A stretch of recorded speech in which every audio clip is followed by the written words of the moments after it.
너희는 이라고 하는 제목으로 우리 말씀을 살펴보도록 하겠습니다. 이 베드로전서 베드로후서는 이 베드로가 쓴 예수 그리스도의 말씀인 것입니다. 그래서 오늘 본문의 1장 우리 1절에도 보게 되면은 예수 그리스도의 사도 베드로는 이렇게 말씀하고 있어요. 사도라고 하는 것은 보내심을 받은 자라는 것이요. 누가 보내셨습니까? 예수 그리스도께서 베드로를 보내셨어요. 가서 너는 너 말 하지 말고 너희의 권위로 하지 말고 나 예수의 권위를 가지고. 왜? 그는 예수님이 보내신 자니까, 사신이니까, 보내심을 받은 사도니까 예수님의 권위를 가지고 예수님의 말씀을 전하도록 하라. 이것이 예수 그리스도의 사도 베드로가 그래서 예수님의 말씀을 전하는 것이에요. 그래서 우리는 이 말씀을 받을 때 베드로가 한 말이다라고 받지 아니하고 예수님이 보내셔서 하신 말씀을 베드로를 통해서 하셨으니 예수님의 말씀이다, 주님의 말씀이다라고 하는 것이. 주님이 특별히 그 당시에 이제 여러 사람들에게 편지를 이제 베드로를 통해서 보내신 것이에요. 누구에게 보내셨는가? 우리 2절에 보게 되면은 특별히 곧 하나님 아버지께서 이 미리 택하심을 입은 자들에게 편지한 것이다 라고 이렇게 기록되어 있습니다. 여기 하나님의 택하심을 입은 자들에게 우리 하나님께서 우리 예수님께서 베드로를 통해서 편지하신 내용이다 라고 하는 것이죠. 여러분, 여기 택하셨다, 하나님이 택하셨다, NIV 성경으로 보니까 God's elect라고 되어 있습니다. 요즘 elect라고 하는 단어가 많이 논쟁이 되고 있습니다. 이 대통령의 President elect 됐습니까? 안 됐습니까? 라고 하면서 이 elect, 미국 미 합중국의 대통령이 되는 거, 물론 백성들이 뽑는 것이죠. 국민들이 뽑는 것입니다. 그것도 쉬운 일이 아니에요. 아주 영광스러운 대통령이 되는 일에 이 일렉트라고 하는 것 붙이는 것도 이거 상당한 시일이 걸립니다. 그런데 하나님께서 일렉트 하신다, 택하신다라고 하는 것은 사람의 힘으로 할 수 없어요. 우리 대통령이 되는 것도 사람이 뽑는 거지만 하나님의 택하심을 입은 자들이 되는 것은 성경 말씀에 보니까 사람이 아무리 원한다고 되지 않는다 그랬습니다. 다른 박질 잘 해가지고 공로 있어서 되는 것이 아니라고 했습니다. 어떻게 되는 것입니까?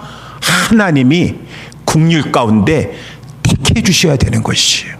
이 하나님의 택하심을 입는 것은 말할 수 없는 하나님의 큰 은혜요, 너무나도 영광스러운 것인데, 솔직히 따져보면은 미 합중국의 대통령이 되는 것도 영광스러운 것인지 모르겠지만은 그러한 자라 할지라도 하나님의 택하심을 받지 못했다면은 하나님의 택하심 받은 자만 못합니다. 하나님 앞에 택함을 받았다라고 하는 것이요.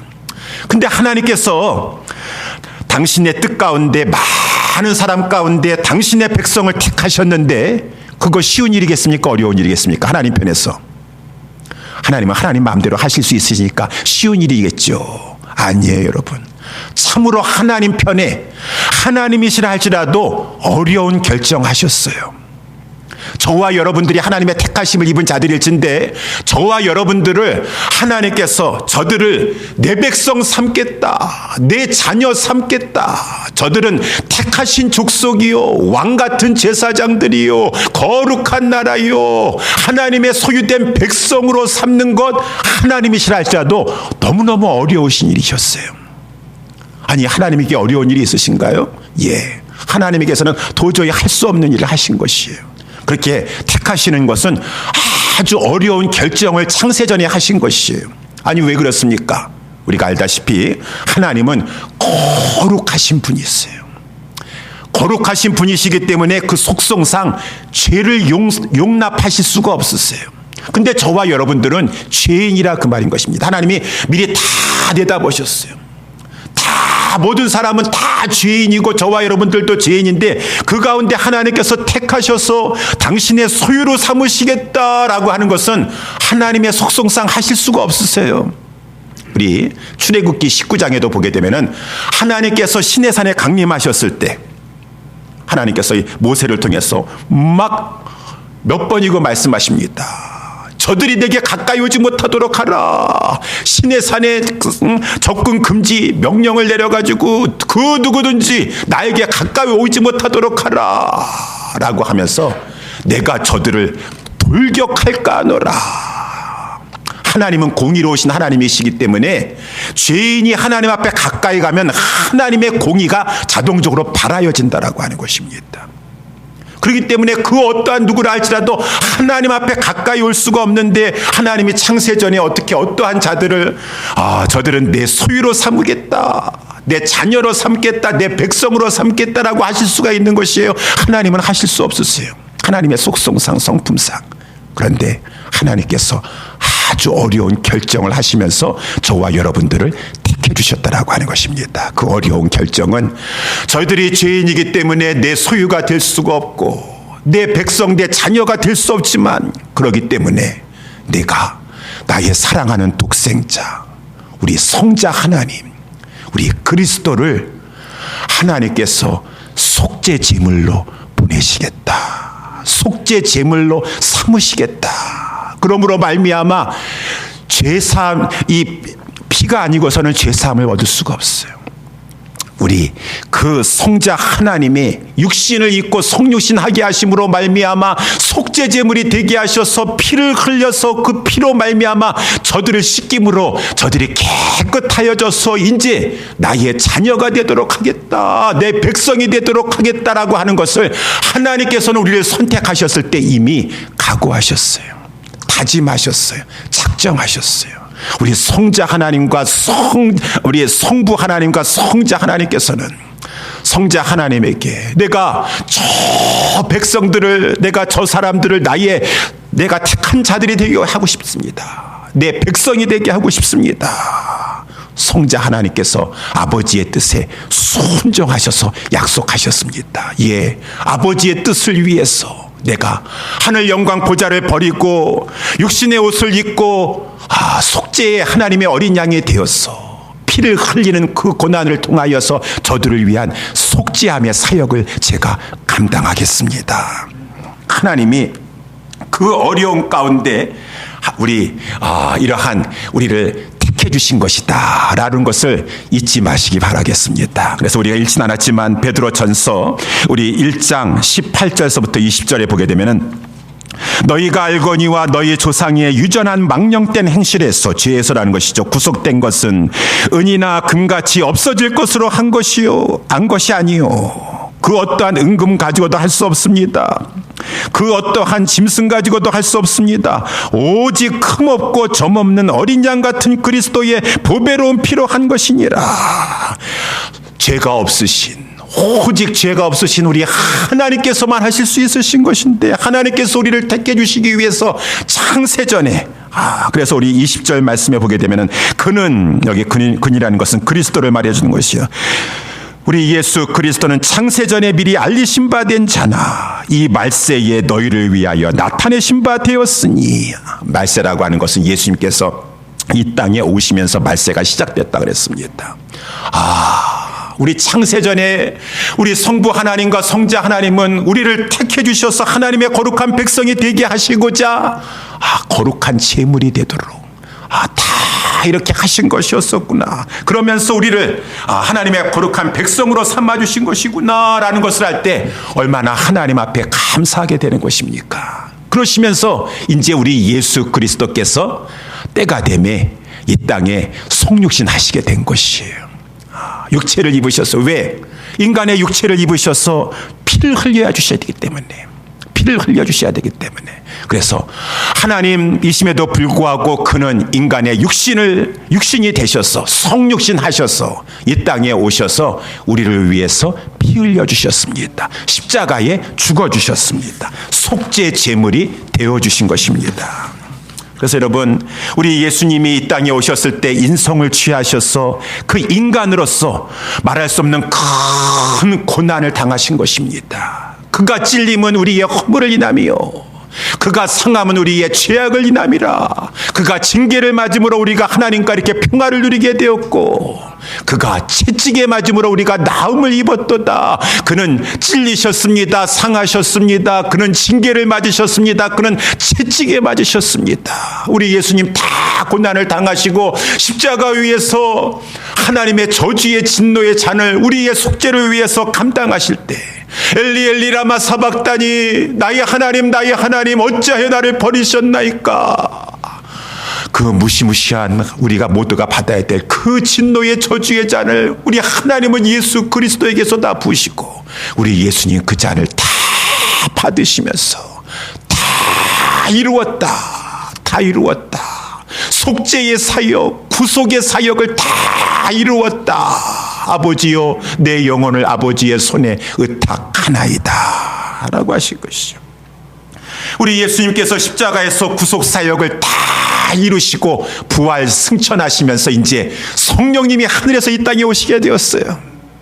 성령님이 아까 우리 마지막은 우리 예수님께서 이 땅에 오시면서 말세가 시작되었다 그랬습니다. 그러시면서 성령님이 오시면서 오늘 2절 말씀에 우리 보니까 곧 하나님 아버지의 미리 하심을 따라 예정하셨다라는 것이죠. 이제 예수 그리스도께서 속죄의 구속을 이루심에 따라서 성령님이 이 땅에 오셨는데, 성령님이 무슨 일을 하십니까? 우리를 거룩하게 하시는 일을 하시는 것이요. 이제 예수님께서 속죄의 사역을 완성하셨어요.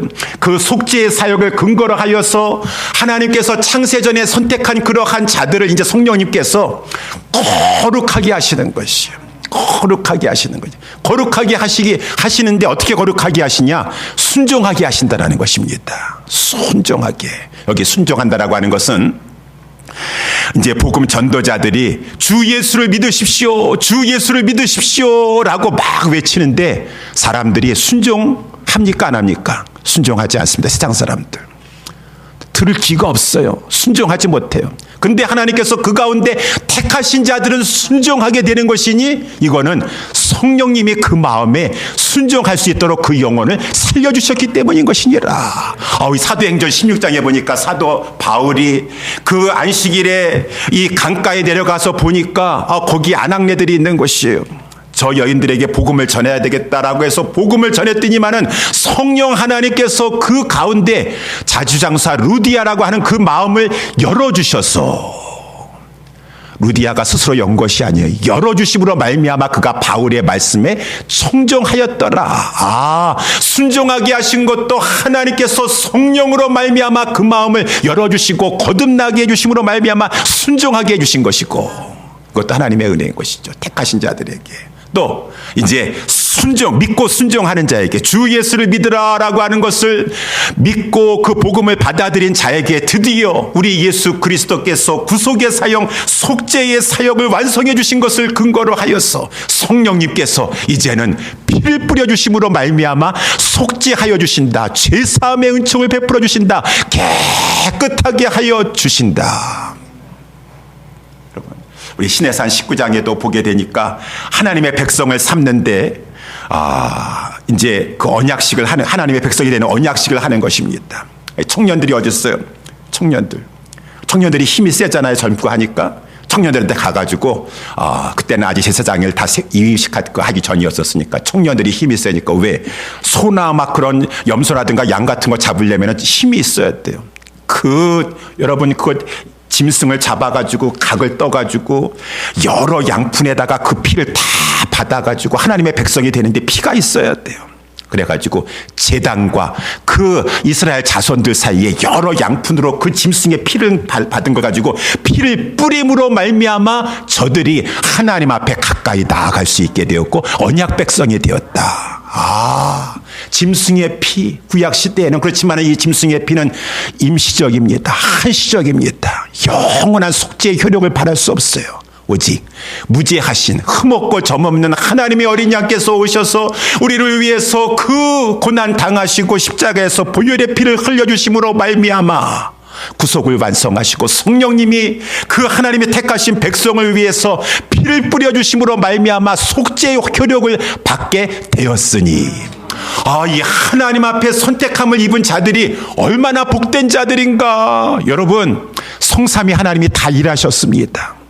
하나님이 미리 다 선택하시고 예정하시고 우리 주 예수 그리스도 성자 하나님께서 우리를 위해서 십자가에 죽어주시고 피 흘려주시고 그러시자 성령 하나님께서 내려오셔서 믿어지게 순종하게 하여 주시옵시고 구속의 역사를 통해서 제사함의 은총을 베풀어 주시고 성삼위 하나님이 다 합동으로 일하심으로 말미암아 저와 여러분들이 이렇게 구속함을 입게 되었고 하나님의 백성이 되게 되었다.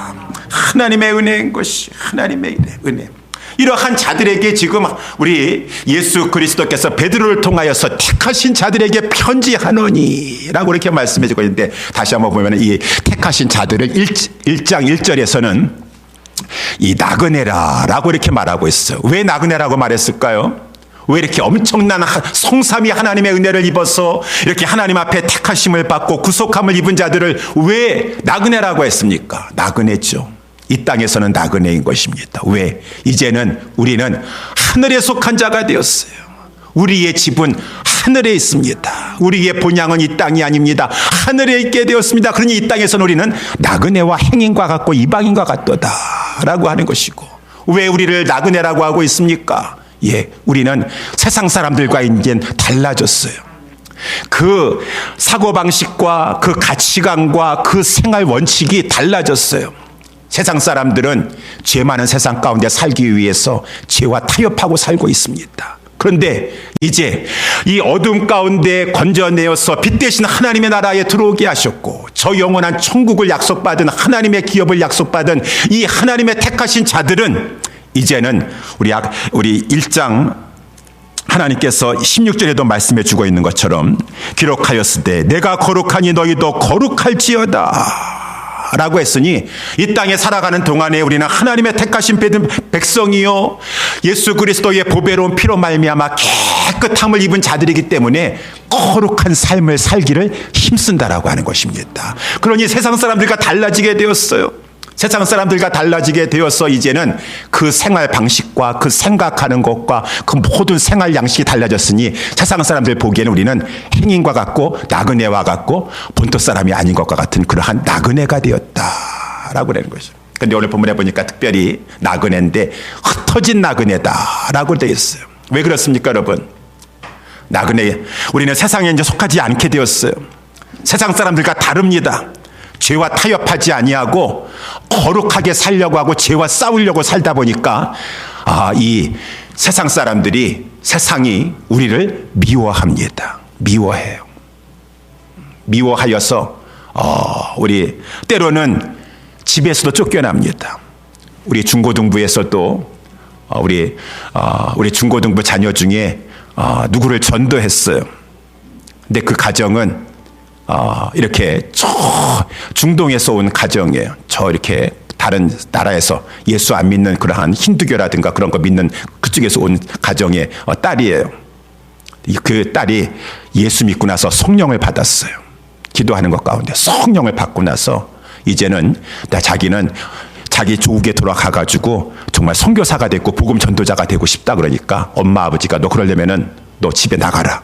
집에서 쫓아낼 정도로.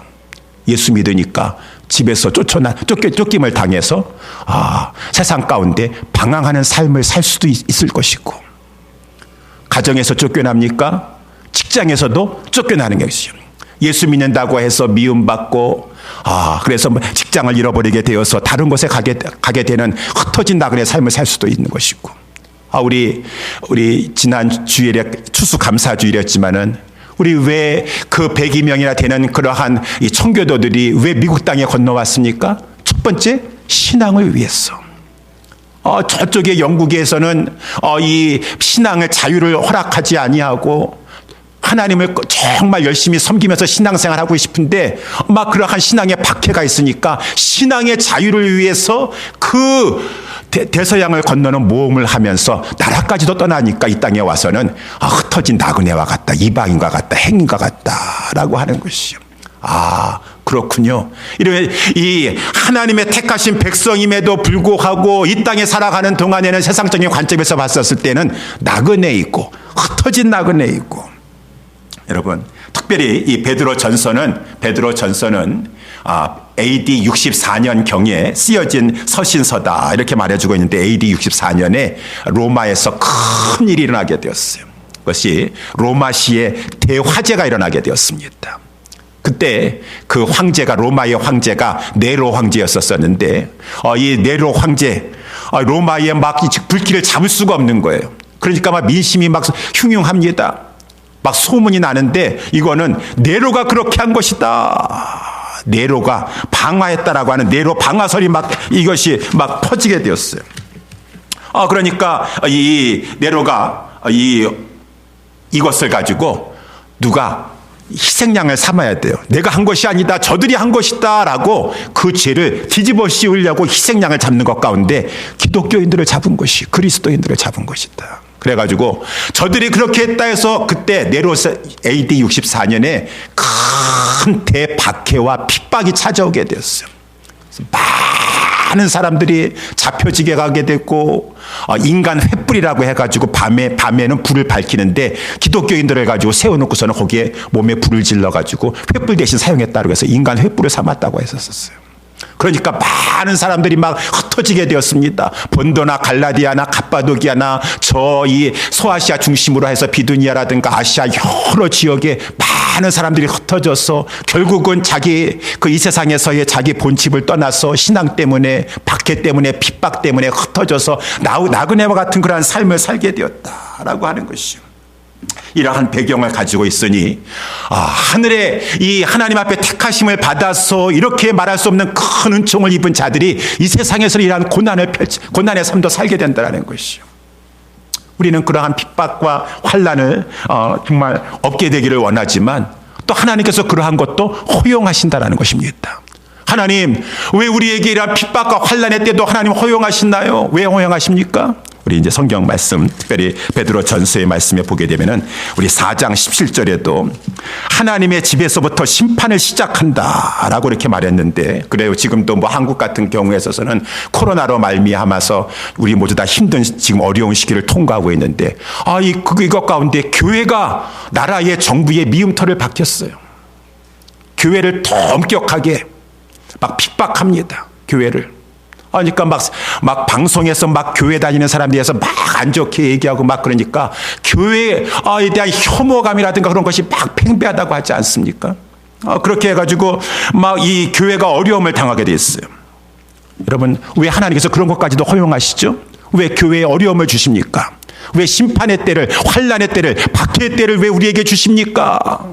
왜 주십니까?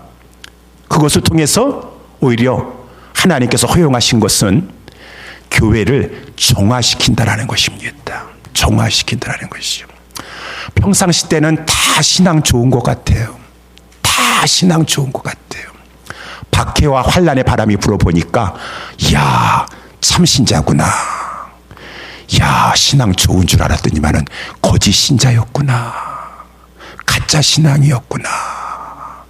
드러나게 되는 것이고, 그리고 내 신앙 정도가 이 정도밖에 안 되는구나. 이 정도, 평상시에는 뭐 순교처럼 할 것처럼 했었었는데 이 정도밖에 안 되는구나 라는 것을 드러나면서 정신 차려야 되겠구나. 내가 신앙인인 줄 알았더니만은, 그러니까 어려움이 왔었을 땐 그거는 나의 신앙의 척도를 잴 수 있는 테스트가 될 수 있어서 하나님께서 그것을 통해서 정신 차리게 하시고 깨어나게 하시고 더 교회를 정화시켜 나아가시는 이러한 대환난과 핍박도 하나님께서 허락하신다라고 하는 것이죠. 특별히 하나님께서 왜 이렇게 하나님께서 모든 것이 다 막으실 수 있고 막 그러시는데 왜 하나님께서는 환난과 핍박의 바람을 교회에서부터 이렇게 하신다고 하셨습니까? 하나님의 집에서 심판을 시작하신다고 하셨습니까? 왜 핍박과 환난의 바람이 이렇게 기독교인들에게 왔습니까? 교회에게 왔습니까? 우리는 핍박과 환난 싫습니다. 왜 그렇습니까? 그렇다 할지라도 우리는 그것도 견뎌내야 돼요. 핍박과 환난이 안 좋은 것 같지만 그것을 통하여서 믿음이 견고해지게 됩니다. 그래서 우리 1장 7절에도 보게 되면은 너희 믿음의 시련이 불로 연단하여도 없어질 금보다 더 귀하여 예수 그리스도에 나타나실 때에 칭찬과 영광과 존귀를 얻게 하려 함이라. 우리 5장 10절에도 모든 은혜의 하나님 곧 그리스도 안에서 너희를 부르사 자기의 영원한 영광에 들어가게 하시니가 잠깐 고난을 받은 너희를 친히 온전케 하시며 굳게 하시며 강하게 하시며 터를 견고케 하시리라. 그렇다는 것이요. 그러니까 우리 4장 12절에도 하나님 말씀하시길 사랑하는 자들아 내가 너희를 사랑한다. 사랑하는 자들아 사랑하시면 하나님 시련은 주시지 마셔야죠. 환난은 주시지 마시고 고난은 주시지 마시고 그냥 우리 인간적인 생각이에요. 4장 12절에 보니까 사랑하는 자들아 너희를 시련하려고 오는 불시험을 이상한 일 당하는 것 같이 이상히 여기지 말아라. 이상히 여기지 말아라.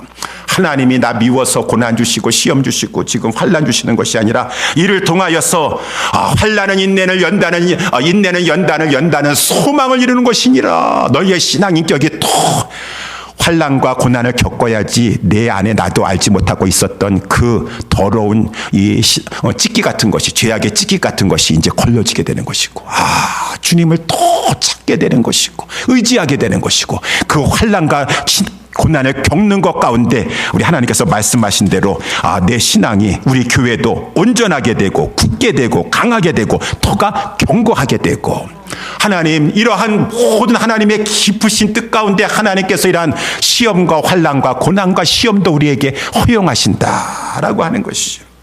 그래서 여기 아까 나와 있는 것처럼 잠깐 고난을 받는 너희를 친히 온전케 하시며 라고 했습니다. 잠깐 고난이에요. 잠깐 고난이에요. 잠깐 고난.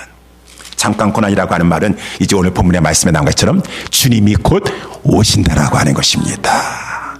마지막이 가까이 오고 있다라고 했어요. 주님이 오시면서 재림이 우리 말세가 시작되었다 그랬습니다. 마치 2020년도 우리 지금 하반기를 통과하고 있는데 2020년도의 하반기는 몇 월 달서부터 시작됩니까? 7월 1일서부터 시작되는 것이요. 2020년도의 하반기는 7월달도 하반기, 8월달도 하반기, 9월달도 하반기, 10월달, 11월달, 12월달도 하반기예요. 다 우리는 2020년도에 지금 하반기를 통과하고 있는데 그 하반기의 끝에 마지막 날이 있다라고 하는 것입니다. 마지막 날이 점점 다가오고 있고 마찬가지예요. 예수님이 오시면서 말세가 마지막 날이 시작되었어요. 우리는 지금 말세요 계속 오다가 점점 말세의 종점인 마지막 날 재림 우리 주님 재림하실 날이 점점 우리에게 가까이 오고 있다라고 하는 것이죠. 이 마지막 날이 우리에게 정말 가까이 오고 있는데 마지막 날이 가까이 오고 있는데 우리 이렇게 하나님의 택하심을 입고 이 땅에서는 나그네로 살고 있는 우리의 성도들은 어떻게 살아야 될 것인가? 하나님 우리 주님이 가까이 오실 오실 그 날은 주님이 조금이 잠깐 있으면 오신다고 하셨는데 물론 언제인지는 몰라요. 우리는 주님이 갑자기 우리가 생각지도 않은 때 오신다고 그랬습니다. 언제인지 모르는데 그래서 예비하고 있으셔야 된다고 마태복음 24장에도 말씀해 주고 있지 않습니까? 그래서 우리는 항상 예비하고 있어야 되는데 점점 주님이 가까이 올 때 이제 그 날은 이 주님이 재림하신 날은 대심판의 날이라고 말씀해 주고 있는데 그 대심판의 날이가 있는데 우리에게는 대심판의 날이 아니라 구원의 날이요. 그렇지만 마귀하고 마귀에게 속하 있는 자들에게는 큰 심판의 날에서 저들은 영원한 이 어두움 가운데 멸망 가운데 들어갈 자들인 것이에요. 그래서 우리에게는 이 주님의 재림하신 날 마지막에 점점 가까우는 것이 마지막이 가까우고 있다고 라고 해서 우리가 슬퍼하고 두려워할 것이 아니라 주님이 재림하실 것이 우리에게 큰 구원의 기쁨의 날이요. 저 영원한 신천 신지의 세계에 들어갈 날이 것이 되는데 그런데 이 마귀는 그 날이 자기에게서는 멸망의 날이에요. 그러니까 마귀가 지금 멸망의 날이 점점 가까이 오고 있다는 것 때문에 지금 말할 수 없이 막 교회들을 성도들을 막 핍박하고 박해하면서 막 시험을 주면서 저들로 하여금 어찌하든지 간에 신앙생활 제대로 하지 못하게끔 유혹하고 협박하고 위협한다라고 하는 것입니다. 이러할 때에 너희는 하나님의 택하신 자들은 이 땅에서 흩어진 나그네로 살고 있는 너희들은 어떻게 살아야 될 것인가? 오늘 본문의 말씀 딱 간단히 이 두 가지 점을 살펴보도록 하겠습니다. 첫 번째, 정신 차리고 근신하여 기도해야 된다라고 하는 것이. 그래서 오늘 본문의 말씀 4장 7절에 보게 되면은 만물의 마지막이 가까웠으니 그러므로 너희는 정신을 차리고 근신하여 기도하라 라고 하는 것이. 왜? 기도하지 않으면 무서워서 견딜 수가 없어요. 기도하면은 담대할 수가 없어요. 지금 막 환난과 핍박과 막 그냥 박해가 막 시작되었는데 기도하지 아니하고는 너무나 두려움에 사로잡혀가지고. 그래서 우리 예수님이라 할지라도 우리 복음서에 보게 되면은 예수님께서 십자가 지시는 것만큼은 피하고 싶으셨어요. 물론 예수님께서 뭐 못 박히시고 막 채찍 맞으시고 그것 때문에 그러신 것이 아니라 하나님 앞에 버림당하시고 저주의 그 진노의 잔을 다 받으시는 것을 피하고 싶으셨어요. 하나님 앞에 외면당하시는 것을 피하고 싶으셨어요. 그래서 예수님께서 제자들을 데리고 감람산의 겟세마네 동산에 올라가지 않습니까? 올라가시면서 예수님께서 솔직하게 제자들에게 이렇게 말씀하셨어요. 내 마음이 심히 고민되어 죽겠다. 내 마음이 심히 고민되어 죽게 되었으니 너희는 나와 함께 깨어 기도하라 라고 말씀하셨어요. 마음이 심히 고민되고 지금 내가 십자가를 져야 되는데 그 하나님 앞에 외면당하고 버림당하고 저주의 진노의 잔을 다 받아야 되는데 우리 예수님이라 할지라도 마음이 막 고민되었을 때 하실 수 있는 것은 기도하시는 것이요. 기도하시는 것이요. 제자들 보고 기도하라고 했는데 제자들은 깨어 기도하지 못했어요. 그래서 결국은 나중에 그 제자들은 시험이 고난이 찾아왔었을 때 무서움과 두려움에 사로잡혀가지고 배도했습니다. 예수님 버렸습니다. 예수님 부인하고 베드로는 욕하기까지 하면서 저주까지 하면서 예수님 부인했었습니다. 기도하지 아니하고는 담대할 수가 없어요. 기도하지 않은 건 이 마지막 때에 우리에게도 환난과 고난이 막 찾아오는데 하나님 앞에 신앙생활 하는데 두려워서 할 수가 없어요. 무서워서 할 수가 없어요. 제대로 할 수가 없어요. 우리 주님이 마태복음에도 보니까 주님이 오셨을 때 너희들이 마치 그 양식을 맡아가지고 종이 그 사람들에게 막 그 양식을 베풀어주는 그러한 것처럼 주님이 오셨을 때 충성하고 있어야 돼. 맡겨진 자리에서. 그래, 그러는 자가 복이 있고 그러는 자가 주님 앞에 칭찬받을 수가 있는데 지금 무슨 사명이고 뭐고 없어요. 지금 불안해가지고 두려워가지고 사명이고 뭐 지금 직분이고 없어요. 내가 두려우니까. 지금 주님이 내일이라도 당장 오시면 어떡하시려고 그래서 주님이 오셨을 때 충성하는 자가 복이 있다고 하였는데 때를 따라서 양식을 나눠주면서 하든가 5달란트 2달란트 받은 자처럼 열심히 일하고 있다가 주님 오셨을 때 맞이하셔야 되는데 불안해서 두려워서 견딜 수가 없어요. 그러면 어떡하셔야 돼? 기도하셔야 돼요. 불안과 두려움과 염려와 이 마지막 때에 막 마귀가 정신 차리지 못하게 하고 막 두렵게 만들고 세상의 죄 가운데 막 유혹하고 있었을 때는 하나님 저에게 담대한 믿음을 주시옵소서. 마귀가 내 마음을 가지고 막 유혹을 주고 자꾸 불안과 염려와 근심과 걱정으로 사로잡고 있습니다. 그래서 나는 하나님 앞에 내 성도로서의 본분을 다하지 못합니다. 하나님 도와주시옵소서. 예수님이라 할지라도 그렇게 내 마음이 심히 고민되어 죽겠다라고 했었었는데 간절히 겟세마네 동산에서 주님 기도하시고 났더니만은 주님 불안과 염려와 근심 걱정은 다 사라져버리고 보라 나를 파는 자가 가까이 왔도다. 일어나라 함께 가자. 우리 예수님께서 갑자기 기도하시고 나서 딱 변하셨어요. 담대해지셨습니다. 마음에 평강이 사로잡게 되고 확신 가운데 있게 된 것은 주님이 기도하셨기 때문인 것이다. 예수님도 기도하셨었는데 기도하심으로 말미암아 담대함을 가지고 있었는데 걱정하고 불안하고 두려워하고 염려하신 성도님들이요 기도하셔야 돼요. 기도하지 않으면은 그 공포와 불안과 두려움 속에서 마땅히 성도로서의 신앙생활을 해야 될 것을 하지 못하고 사명 감당하지 못하다가 지금이라도 주님 오시면은 부끄러운 구원 당하시려고 그러시는 거예요. 책망받으시려고 하시는 것이요. 하나님 믿음 허락하여 주시옵소서. 그래서 우리 빌립보서 4장 6절에도 자꾸 염려와 분심과 두려움이 있었을 때는 아무것도 염려하지 말고 오직 모든 일에 기도와 간구로 너희 구할 것을 감사함으로 아뢰면 하나님이 그 마음에 평강을 주시는데 모든 지각에 뛰어난 하나님이 주시는 평강으로 그 마음을 붙잡아 주시니 담대하게 예수님이 자기를 잡으러 온 자들에게도 담대하게 나아가신 것처럼 그 확신과 담대함을 가질 수 있는 비결은 기도라고 하는 것입니다. 그래서 우리는 이 시대에 특별히 기도하고 있어야 돼요. 마태복음 24장 44절 이러므로 너희도 예비하고 있으라. 생각지도 않은 때인 자가 오리라. 충성되고 지혜 있는 종이 되어 주인이 올 때에 그 종에 이렇게 하는 것을 보면 그 종이 복이 있으리로다. 기도하셔요.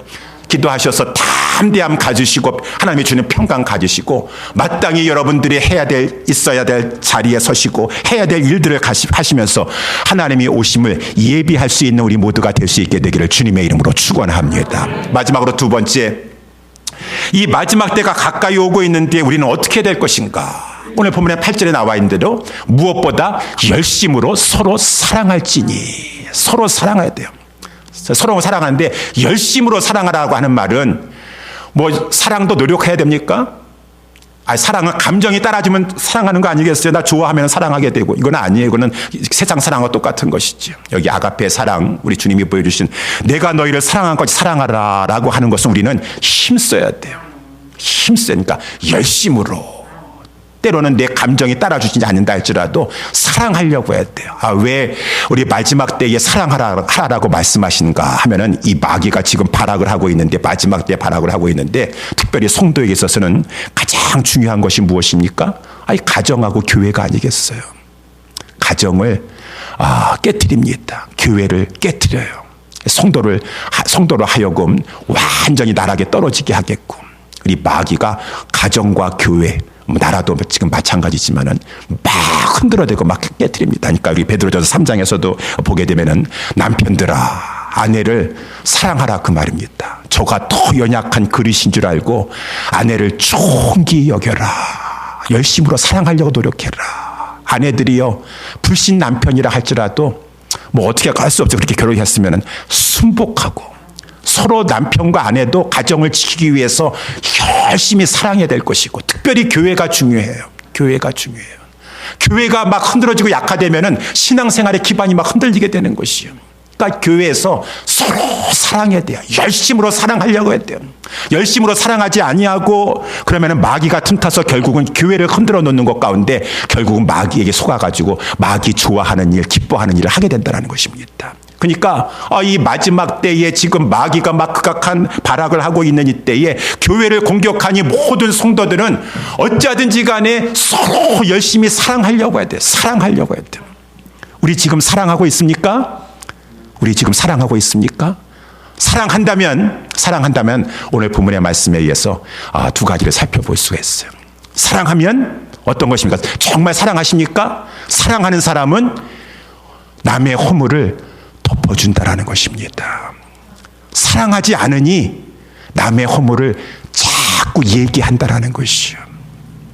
아유, 저 목사님은 저게 문제야. 저 장로님은 저게 문제야. 우리 교회 권사님은 저게 문제야.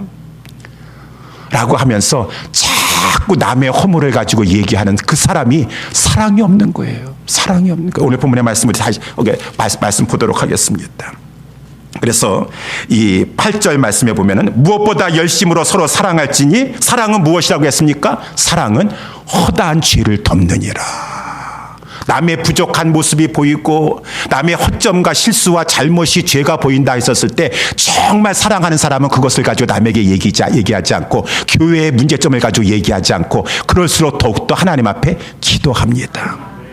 저 목사님의 저 연약한 점이 있습니다. 하나님, 우리 목사님에게 하나님께서 성령의 충만함을 부어주셔서 그 연약한 점도 깨닫게 도와주시고 버리게 도와주시고 목사님을 도와주시옵소서. 그 사람이 정말로 목사를 사랑하는 사람이에요. 다른 사람은 형제를 사랑하는 사람이지, 우리 목사님은 이런 문제가 있어, 저런 문제가 있어, 장로님도 이런 문제가 있어. 아까 우리 간사님 기도하셨는데 나만 의로워 다 내가 판단하고 앉아있어. 교만한 것이고 사랑이 없는 것이지. 그 사람은 정말로 사랑이 없는. 사랑이 있었을 때는 우리 예수님도 말씀하시지 않으셨습니까? 정말 나의 제자가 되려면은 제자는 어떻게 했어요? 남이 상대방의 허물이 있으면은 그 사람만 찾아가가지고 그 사람만 찾아갔어. 그거 남한테 얘기하기보다 그 사람 찾아가가지고 상대하라 그랬어요. 그 사람 찾아가고. 그리고 갈라디아서 6장 1절에도 누가 연약한 형제들아, 사람이 만일 무슨 범죄한 일이 드러나거든 신령한 너희는 온유한 심령으로 그러한 자를 바로잡고 너 자신도 돌아보아 너도 시험을 받을까 두려워하라. 너희가 서로 침을지라. 그리하여 그리스도의 법을 성취하라. 만일 누가 아무것도 되지 못하고 된 줄로 생각하면 스스로 속임이니라. 그래서 교회가 사랑이 있어야지 마귀의 이 속임 가운데 넘어가지 않습니다. 자꾸 남의 허물을 얘기하고 들추어내고 전하고 하는 사람은 교회를 허는 마귀에게 도와주는 일을 하고 있는 것이에요. 이 마지막 때에 교회를 헐려고 하는데 우리 모두는 사랑하는 자가 되었어. 그 어떠한 죄라 할지라도 덮어주려고 하고 기도해 주려고 하고 그 죄 문제를 좀 상대방에게 알려준다면 그 사람하고 가서 상대하여 가지고 어쩌든지 간에 그 형제를 잘 온유한 심령으로 해서 살려주려고 하는 우리 모두가 될 수 있게 되기를 주님의 이름으로 축원합니다. 그리고 사랑하면 어떡하십니까? 사랑하면은 허다한 죄를 덮어준다 그랬어요. 사랑이 있으면 오늘 보면 9절 10절에 보니까 대접하고 봉사한다고 돼 있습니다. 정말 사랑하면은 대접해요. 사랑하면은 봉사합니다. 그런데 오늘 본문의 말씀해 보니까 사랑하라, 대접하라, 봉사하라라고 하는 말 속에 아주 중요한 단어가 앞에 중요한 단어가 붙는데 무슨 단어입니까? 서로라고 하는 말이에요. 서로 사랑하라, 서로 대접하라, 서로 봉사하라라고 하는 것이에요. 서로. 그렇습니다, 여러분. 사랑도 한편에서만 사랑하면 그 사랑이 이렇게 온전해질 수가 없어요. 사랑이 약해집니다. 식어지게 돼 있습니다. 그러니 사랑하면 대접하게 돼 있어요. 사랑하면 봉사하게 돼 있어요. 그런데 나만 사랑하고 나만 대접하고 나만 봉사하면은 우리는 인간인지라 시험에 빠지기가 쉬워요. 그렇지 않겠습니까? 나는 정말 사랑하는 마음을 가지고 열심을 다해가지고 섬기려고 이렇게 대접을 했는데 내가 정말 한번 10번 대접하면은 그래도 다른 사람이 한번 좀 대접할 줄 알았어. 근데 10번 대접하고 10번 봉사했음에도 불구하고 사람들이 대접 받으려고만 하고 있고 봉사를 받으려고만 하고 있지, 받을 생각만 하고 있지, 서로 하나님은 서로 대접하라고 했는데 어떻게 이렇게 대접하려고 하지 않는가? 어떻게 봉사 받으려고만 하고 있지 봉사할 생각은 하지 못하고 있는가라고 하여서 결국은 이 사랑하는 마음을 가지고 열심을 내어서 봉사하려고 하고 대접하려고 하다가 시험 들어가지고 원망하게 되는 것이에요. 이 9절 말씀해 보니까 그래서 조심할 것은 대접하다가 원망 없이 하라. 원망에 빠지면 안 돼. 원망죄가 무서운 죄입니다. 원망죄가 무서운 죄예요. 원망을 하지 말아야 돼요. 그러면 원망을 어떻게 안 할 수가 있겠습니까? 나도 좋은 뜻을 가지고 대접하려고 하고 봉사하려고 섬기려고 하는데 사람들이 다 받으려고만 하지 봉사하려고 하는 사람 별로 없습니다. 그러니까 시험이 들어가지고 나도 원망이 일어나니까 그러니까 나도 이렇게 생각하게 됐어요. 나 이제 대접 안 하겠습니다. 봉사 안 하겠습니다. 사랑 안 하겠습니다. 사랑하려고 노력 안 하겠습니다. 라고 하면은 되겠죠, 여러분? 그래서 교회는 시험 안 들려고 하면은 봉사고 뭐고 하나 다 안 하게 하면 되는 것이요. 대접하는 것도 하나 다 하지 않으면은 다 시험 들 일도 없어요. 그러면은 시험 들 일은 없는데 사랑은 없다라고 하는 것이요. 사랑은 없다라는 것이요. 서로 대접하려고 하고 서로 봉사하려고 했었을 때 그 가운데 훈훈한 교회 안에서 이 공동체 안에 사랑이 있는 것인데 대접하려다가 봉사하려다 보니까 나만 이렇게 하고 상대방은 그냥 받으려고만 하고 그러니까 원망죄에 빠지니까 내가 그렇게 죄에 빠질 반해차게 안 하면 되지 하게 되면은 교회에는 사랑이 없어요. 그러면은 주님께서 그거 다 아셨다고 한다면은 너희들 시험에 빠질 수 있고 원망죄가 큰 죄니까 원망죄 안 들려면은 봉사하지 말도록 해라. 교회 리더들에게 성도들에게 대접하지 못하게 하고 봉사하지 못하게 해서 죄짓지 않게 하라라고 하셨습니까? 소극적으로 그렇게 하셨어요? 아니에요. 서로 사랑하게 하라. 서로 사랑해야 되니까. 서로 사랑하려고 하고 할 수만 있으면 서로 대접하려고 하고 서로 은사 받은 거 가지고 서로 봉사하려고 해서 서로 이렇게 하려고 해야 되는 것이, 그것이 바로 교회를 지키는 것이요, 교회를 세우는 것이요. 그런데 그것이 힘드십니까? 그것이 힘드세요. 그러면은 이거를 꼭 기억하세요. 내가 대접했습니까? 내가 정말 봉사했습니까? 그러면은 그때는 시험에 안 들 수 있는 비결이 하나 있는데 그것은 무엇입니까? 청직이 믿음을 가지는 것이에요. 청직이라는 말, 10절에 보니까 청직이라는 말, 청직이라는 것은 뭐예요? 내가 가지고 있는 것은 하나님이 주신 것이다. 하나님이 맡겨주신 것이다. 하나님이 주신 것이고 나는 그것을 받았을 뿐이다. 남에게 나눠주다라고 받은 것이다 라고 그 청지기 마음만 가지고 있으면 시험을 이길 수가 있습니다. 나는 하나님이 그거 주신 것이에요.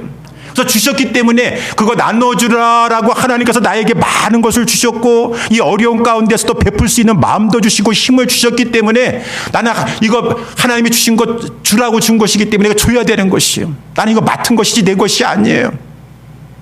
이러한 선한 청지기의 마음을 가지고 있으면 베풀어 준다 할지라도 봉사한다 할지라도 대접한다 할지라도 시험을 이길 수가 있어요. 원망죄를 이길 수가 있어요. 이것이 바로 선한 청지기예요. 그런데 만약에 내가 가지고 있는 것 이거는 내 거야. 이거는 내 거야.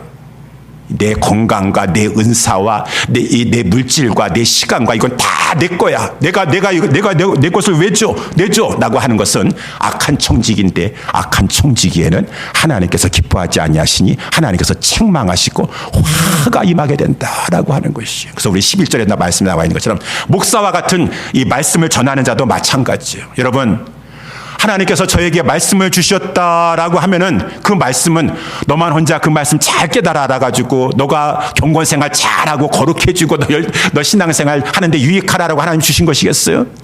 그 받은 바의 말씀을 전파하라. 그 말씀을 전하라라고 하나님이 주신 것인데 하나님 내가 아무리 하나님 말씀 주신 거 전한다 할때 변화도 없고요. 저는 안전할 것입니다. 이제 전하는데 힘들어요. 라고 안전하면은 사도 바울이 이런 말씀 깨닫고 전하지 않았습니까? 고린도전서 9장 16절에 내가 복음을 전할지라도 자랑할 것이 없음은 내가 부득불할 일임이라. 만일 복음을 전하지 아니하면 내게 화가 있을 것임이니라.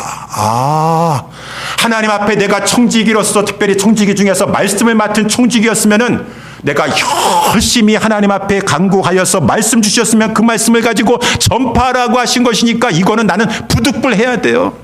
내가 안 하고 싶다고 안 하는 것이 아니에요. 이 말씀을 가지고 대접하고 말씀을 가지고 봉사하고 말씀을 가르치는 은사, 말씀을 전하는 은사를 받았으니 나는 이것이 내가 부득불할 사명이 있고 내가 이것을 하지 않으면은 저 사람 때문에 못했습니다. 사람들 때문에 못했다 변명이 안 돼요. 내가 그 말씀 나눠주라고 준 것인데 너 왜 그렇게 하지 않았는가? 사도 바울이 그랬지 않았습니까?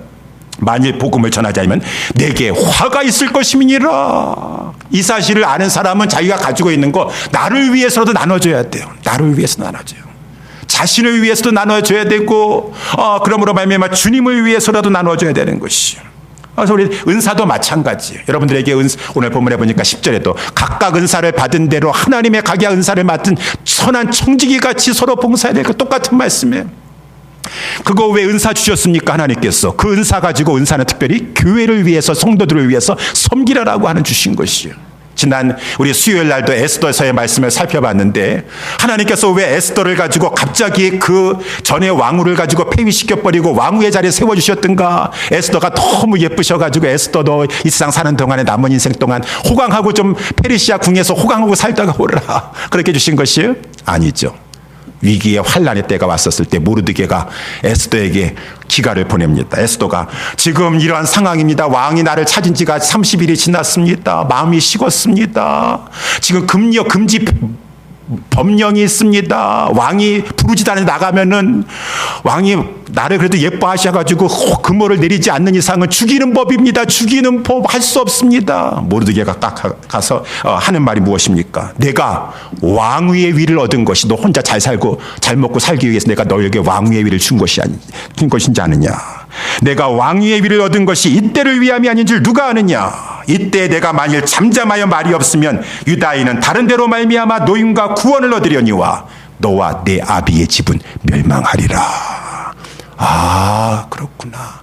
하나님이 나에게 은사를 주신 것은 어차피 그것은 나눠주라고 섬기라고 대접하라고 봉사라고 주신 것이니 이것을 내가 사용하지 않으면 악한 청지기가 될 것이요.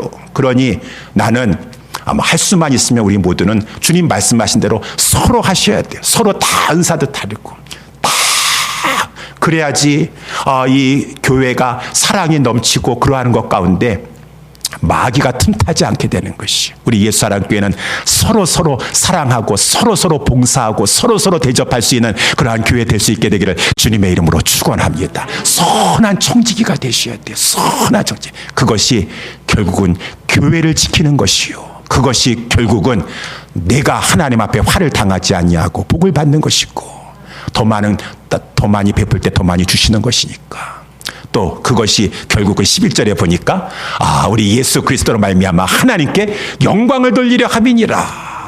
이렇게 하였을 때 우리가 이는 범사에 예수 그리스도로 말미암아 하나님께 영광을 받으시게 하려 함이니, 우리 하나님이 우리를 위해서 그렇게 창세전에 성자 하나님과 우리의 성자 하나님의 속죄 제물로 삼으시고자 작정까지 하시고 우리를 구원해 주시고 하나님 백성 삼아 선택해 주시고, 우리 주님이 이렇게 아낌없이 오셔서 피와 그 모든 피를 흘려주시고 살을 찢어주시고 구원을 주시고 하여 주셨는데 하나님께 영광 올려드려야 되지 아니하겠습니까? 사랑하는 성도 여러분들이요, 오늘 이렇게 말씀 대강절이기도 하기 때문에 우리는 지금 초림, 물론 성탄절을 기다리고 있지만 우리는 이제 성탄절을 다시 생각을 하고 기억을 하고 있지만 재림을 기다리는 사람이에요.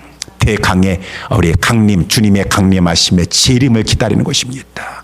주님을 이제 점점 주님이 오실 때가, 재림할 때가 우리는 언제인지 모르지만 확실한 것은 가까이 온다라고 하는 것입니다. 주님 오시기 전에 내가 죽음에 들어가서 준비하고 있다가 주님 오실 때 생명의 부활로 부활해서 맞이할 수도 있는 것이고, 우리의 시간은 점점 마지막을 향해서 가고 있다라고 하는 것입니다. 어떻게 사시겠어요?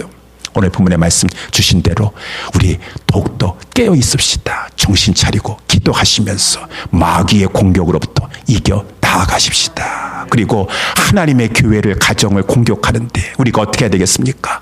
우리는 이기는 길은 서로, 때로는 섭섭하고 마음이 원망도 생기고 여러 가지로 정말 이 시험이 드는 일이 있다 할지라도 열심으로 사랑하려고 하는 것이 결국은 내가 사는 것이고 주님의 몸 된 교회가 사는 것이고 하나님께 영광이 되는 것이라면 우리 하나님 앞에 서로 열심을 다하여 사랑하기에 힘쓰는 저와 우리 모두가 될 수 있게 되기를 주님의 이름으로 축원합니다. 기도하겠습니다.